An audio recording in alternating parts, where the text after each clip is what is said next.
কামতাম, হাত জোর করতাম, পাও ধরতাম, তাও আমার ছাড়তো না। 20 বছর জেল খেটে এসে তিনি আবার বিবাহ বন্ধনে আবদ্ধ হলো, তাও তার নাতির বয়সী মেয়ের সাথে। এই জল্লাদ, আমি কামতাম, ছাড়তো না।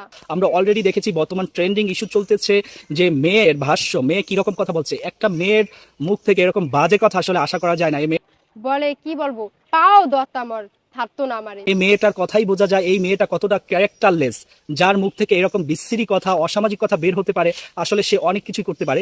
যাই হোক, আমি একটা কথা বলবো যে 20 বছর 24 বছর জেল খেটে এসে সে নতুনভাবে একটা জীবন শুরু করতে চাইছে, সেখানে তার বাচ্চা বয়সী, নাতির বয়সী একটা মেয়েকে বিয়ে করে দাম্পত্য জীবন সুখী হতে চাইছে। সেখানে চিন্তা করেন, অলরেডি আবার ওই মেয়ে তার নামে কেস করেছে, তার ফ্যামিলি অলরেডি আবার জেল থেকে বেরিয়ে এসেছে, জামিনে বেরিয়ে এসে সোশ্যাল মিডিয়ায় পুরো ভাইরাল এখন বর্তমান টপিক। মেয়ের দাবি যে আমার সাথে অইচ্ছা সত্ত্বেও জোর জবস্তি করে অনেক কিছু করেছে যেটা আমি চাইনি।